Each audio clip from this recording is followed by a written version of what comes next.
Wema kwanza? Kwema, tunashukuru Mwenyezi Mungu. Uko sawa sawa? Niko sawa sawa kwa asilimia 100. Kwa asilimia 100? Jana ulipata wasawa kutembelea peji ya klabu ya Simba, klabu yako pendwa? Kwanza jana kulikuwa na fainali ya dada zetu ya ngao ya jamii. Nilienda kwenye ile fainali, lakini la pili baadaye nikafuatilia mechi yetu zidi ya Hilali Mdumani, ambao friend mechi ya kwanza tulicheza Meja Samuyo ambao ndo uwanja wetu wa nyumbani, ila jana tumecheza uwanja Jimkana. Jana tumepoteza ile mechi ya kirafiki kwa goli 4-1. Kwa hiyo nimefuatilia mechi zote na nimepokea matokeo ya dada zetu ya goli 2-1 na nimepokea matokeo ya goli 4-1 ambao tumefungwa na Hilali Mdumani. Matokeo haya yanaashiria nini, Shabani? Ndo mchezo ulivyo. Simba ni watu wa mpira, usipokubali kushindwa wewe sio mshindani. Hilali Mdumani kwenye rekodi yangu nadhani ndio kwanza mechi ya kwanza watatufunga. Lakini mara nyingi tunawafunga au then wanapata sare. Na tumecheza nao friend mechi ya kwanza Meja Samuyo wametufunga, tumewafunga goli 2-1. Jana wamejipanga vizuri na mwalimu wetu mpya nadhani anataka kuona vijana alokuwa nao ajue nani amtumie wapi na nani amtumie wapi. Kwa asilimia kubwa amechezesha vijana wengi. Alikuwa anachanganya lakini na vijana mwaweka. Hatujaangalia matokeo, nimpongeze mwalimu kwa kuweka wachezaji ambao ana mipango nao ya baadaye. Friend match ni sehemu ya kujenga. Unajua watu bado hawajajua, naona tu watu wanaongea maneno mengi. Lakini unavocheza mechi za kirafiki ni sehemu ambayo ya kujenga. Kwanza unajua udhaifu na uzuri wa wachezaji uliokuwa nao. Lakini la pili, unapokuwa mwalimu mpya uweze kuwaona wachezaji wote katika mechi kubwa, kwa sababu utahitaji wachezaji ambao walikuwa tayari. Sasa kwa jana na mechi ya kwanza nadhani mwalimu alijaribu wachezaji wake ambao waliona. Kwenye mechi ya kwanza aliwaweka wachezaji ambao wako kabisa katika kikosi, lakini mechi ya jana akaona bora wajaribu na vijana ambao kawakuta wamepandishwa kwa niaba ya mwalimu Fadlu Davis, na yeye akawachukua akawajaribisha. Nadhani kakipata kitu kilichokuwa sahihi. Tusiangalie matokeo ya friend mechi sio kitu cha kuumiza sana. Mimi niseme nimpongeze mwalimu wetu. Lakini wengine wamemtabiria safari na kusema ya kwamba kama ataendelea hivi basi huyu hatakuwa na maisha marefu kwenye viunga vya Msimbazi. Kila mtu ana mtazamo wake. Mimi nazungumzia mpira, sizungumzii maneno fulani kasema siko na vitu gani kasema. Hapana. Leo Manchester United, tajiri wa Man United, timu inafungwa lakini kasema kocha wake anamwamini na anafanya vizuri. Manchester United tena wamewekeza pesa nyingi na wana wachezaji wakubwa. Sasa kwa mwingine wa kawaida siwezi kusema mtu alokula ugali nyama na ugali kisamvu ni sawa. Kwa hiyo labda kila mtu ana akili yake alomka nayo nyumbani kwake. Ila mimi niseme tu mpira una matokeo matatu. Kufungwa kutoka sare, la mwisho kabisa ambalo kila mtu alipende ni kufungwa, lakini kuna kushinda. Sasa kama kuna mtu anasema mwalimu safari itamkuta na yeye ndo alimwajiri, basi hamna tatizo, mimi tutafanya nini? Lakini kama maneno ya haya vichocholoni, acha tu yaseme. Mwalimu hajaanza kusema yeye kabla hata hajaanza kufundisha. Simba wamemtangaza tu, wameongea maneno mengi, mara CV na mara hivi, lakini watu tulienda kupokea hayo maneno yao. Mwisho wa siku mwalimu yule ndo mwalimu wetu na imani atafanya vizuri akiwa na klabu yetu ya Simba. Na mimi binafsi na support anachokifanya. Kuna namna ambayo unaweza kusema matokeo haya yanaweza wakademoralize kuelekea katika mchezo unaofuata wa kimataifa? Kwa maana kuwapunguzia morali? Hapana. Mimi nadhani hapana. Kwanza ni mpongeze tena mwalimu kwa sababu kajaribu kuweka wale wachezaji ambao yeye hajawaona. Unajua mwalimu mgeni na kataka kuona wachezaji walikuwa. Inawezekana wanaoanza kwenye kikosi cha kwanza ambao mwalimu Fadlu na Matola aliwaamini, yeye kuna baadhi atachomoa, atamweka mtoto under 20 atobebe.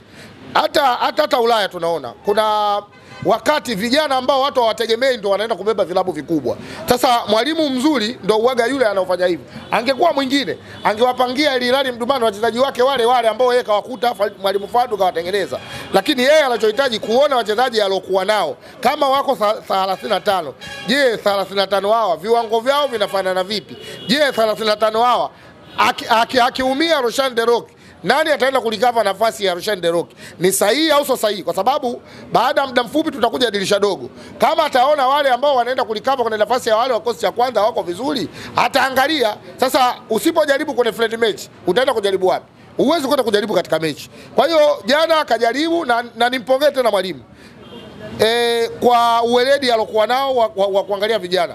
Jana alifanya hesabu ya vijana wetu wa under 20 karibia 6 katika kikosi na kawapa nafasi wacheze. Sasa Kama kuna mtu anabeza, mwache abeze. Simba kufungwa hatujaanza leo. Kwamba under 20 walihusika katika mchezo jana. Wamecheza asilimia kubwa.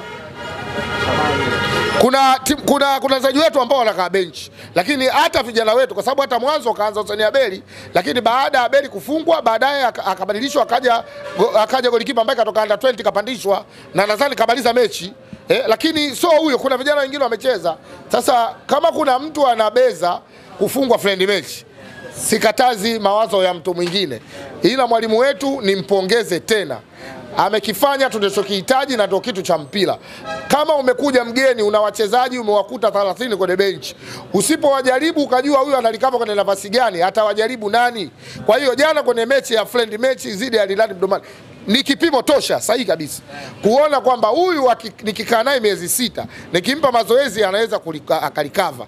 Huyu atakapoumia Shomari Kapombe, huyu anaweza kulikava nafasi ya Shomari Kapombe. Huyu atakapoumia Mligo, huyu atalikava nafasi ya Mligo. Huyu atakapoumia Pinpin Kamara, huyu atalikava nafasi ya Pinpin Kamara. Hiyo ndo kazi yake. Mwalimu yule tujienda naye pre-season Simba. Tumemleta juzi, kwa hiyo lazima aangalie wachezaji ambao watamsaidia. Sasa kuwachezaji wachezaji wale. Swala la kufungwa na ndo unagundua makosa, ndo maana kuna watu wakifungwa au timu yao ikienda sare, fulani katuloga, fulani mhujumu, fulani sijui mchawi wetu, fulani anatuletea ilizi, TFF watupendi, marefa wanatuonea. Kwa nini ile kadi imetoka? Kwa sababu wanachoangalia ni tukio hilo la kupata matokeo tu, lakini hamna timu zofungwa. Kama Brazil ndo mababa wa mpira, washafungwa goli 7 bila, wewe nani? Kwa hiyo Simba tunazungumzia mpira, hatuzungumzii porojo wala propaganda za watu waloka pembeni kwa sababu ya kumaliza mpira wetu. Kuna hili mechi 2 chini ya meneja Pantev. Ameruhusu mechi ya kwanza goli 1, jana karuhusu 4. Magoli 5 tangu amefika katika mechi 2. Hii inatoa taswira gani kuelekea katika michezo inayofuata? Kwanza kuna ile timu yake bado haijakamilika. Kwa sababu kuna wachezaji wetu nadhani kama sio 8 au 7 hawapo kwenye timu yetu ambao wao ni tegemezi. Inawezekana kwenye kukaba au then inawezekana kwenye kuhakikisha timu yetu haishambuliwi kama inavyoshambuliwa. Mimi siwezi kumlaumu sana kwa kuruhusu hayo magoli, lakini timu itakapotimia, mwalimu akaona huyu nikimweka hapa anapokaa akamsaidia huyu, nafasi yetu itakuwa sawa sawa. Hapo mimi naweza nikachukua hatua ya kusema labda mwalimu ana kasoro.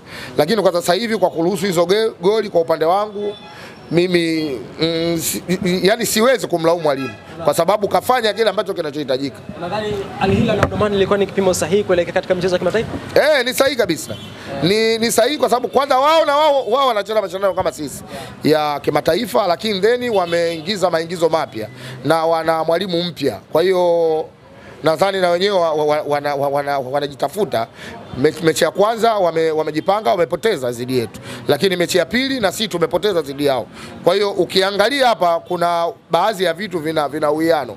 Wamepoteza na sisi tumepoteza kwao, hata kama magoli tofauti. Kila mechi kila mtu karuhusu goli. Wao wameruhusu, sisi tumeruhusu katika mechi yetu goli 1, wao wameruhusu katika mechi yao na sisi ambayo walisema irudiwe na wao wameruhusu goli hilo 1. Kwa hiyo kuruhusu goli 5 zetu sisi, mimi niseme ni funzo kwa wachezaji ambao walokuwepo. Kwa sababu kwa mfano kama kuna yule beki ambaye kapandishwa kutoka under 20 anaitwa Mbegu nani? Nadhani yule kijana hata mwalimu Fadu kamuona ni mchezaji ambaye atakuja kusaidia baadaye. Kwa hiyo anapokuja kufanya ile kazi pale mwalimu akamuona, anajua huyu baadaye anaweza kutusaidia. Kwa hiyo swala la kupoteza mechi ile kwa mechi 2 kwa goli 5 siwezi kumpa sana shutuma mwalimu. Ila mimi niwaambie tu wana Simba, sasa hivi propaganda nyingi zitatengenezwa. Wameenda kuchukua mwalimu ambaye yeye ni day worker, la mwalimu mkuu mwenyewe wa timu ya taifa ya Mauritania hajaja. Watu wamebabaika, wametaka kumchukua mwalimu day worker. Kwa sababu yule Mauritania day worker, yule Madagascar day worker. Watu baada ya kusikia tetesi na wao wameingia kichwa washamtumia dola kadhaa, kumbe mtu day worker. Kuna mwalimu mwenyewe kabisa ambaye kawafanya vijana vile. Ila sisi hatujachukua day worker, sisi tumechukua mwalimu akuja kufanya kazi yetu. Shabani, jana wamecheka sana upande wa pili, sababu wanasema Simba Queens imepigwa pia na mnyama amepasuka.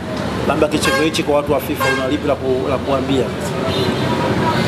Mimi nadhani hilo ni swala la kawaida. Kwanza naanza kwa wakina dada Yanga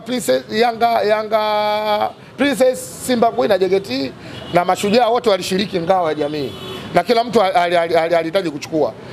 Kuna jibu ambalo wao wenyewe inabidi wajijibu hilo jibu. Wakati yale mashindano yanaanza kila mtu alihitaji kubeba, lakini bingwa nani? JKT. Katuzidi wote. Wa pili nani?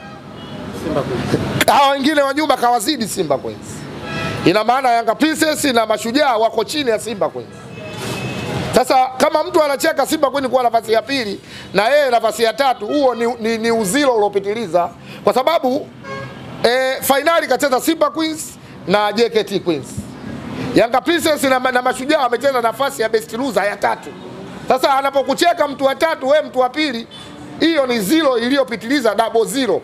Sasa watu kama hao huwezi kuzungumza nao, na ndio maana nasema kuna wakati tuzungumzie mpira. Tusizungumzie kwa sababu bosi amekuona kesho uende ofisini akakupa shilingi 10,000 ya kula biriani. Mimi tuzungumzie hivyo. Mimi nazungumzia mpira. Leo hata katika mashindano, hata kama bora anakuwa mmoja tu aliobeba, lakini anayefuatia katika ubora wa ngao ya jamii ni Simba Queens ambaye kachukua nafasi ya pili. Sasa leo mtu wa tatu anakucheka wewe nafasi ya pili. Hivi ni vitu vya ajabu, na ndio maana mimi nasema jana tumecheza friendly match ya timu ya wakubwa. Kwa upande wetu hatujaumizwa na matokeo ya jana. Mwalimu wetu kaangalia vijana wake ambao watamsaidia baadaye. Sasa kama kuna watu wanaandika rekodi za kufungwa, waandike katika mechi zao. Tulifunga mechi 5 si 6, waandike na ile ya 7, wachangane na yale magoli 4, wachangane yawe yao, ili roho zao zilizike.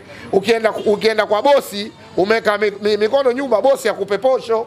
Lakini Simba tumelizika kwa sababu tumegundua makosa yetu. Mwalimu kagundua nani na nani ataenda kulikava kwenye nafasi gani na nani atamsaidia nani, na ndio kilichofanyika jana. Jana mechi ya jana haikuwa kimashindano. Ni friendly mechi ambayo ya kuangalia vipaji vyetu na mwalimu wetu aangalie nani na nani atamsaidia nani.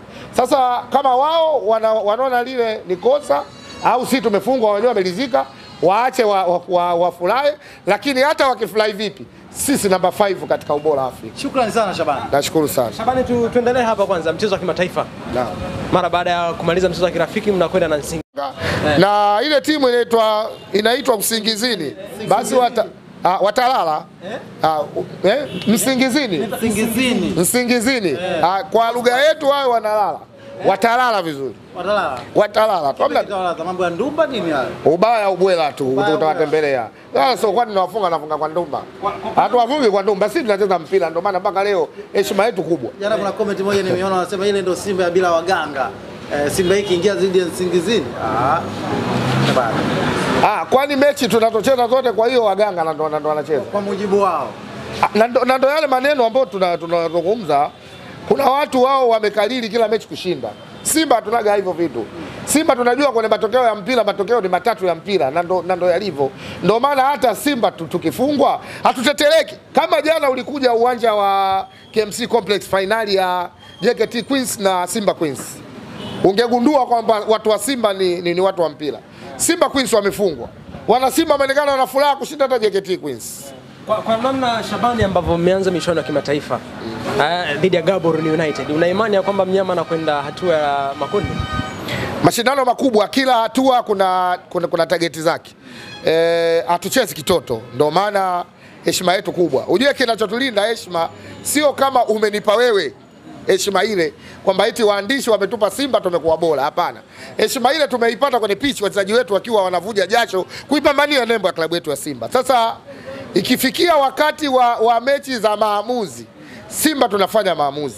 Zidi ya Gaborone, Simba tumefanya maamuzi ya kiume.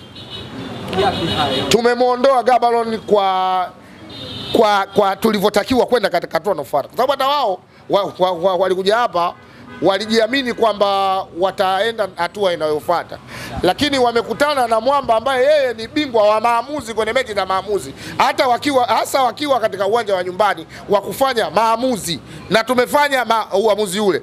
Kuna watu wamewaambia wasiingie vyumbani, wajaingia. Kuna watu wamewaambia mkichukua hiki mkienda kupaka kwenye goli hakuna.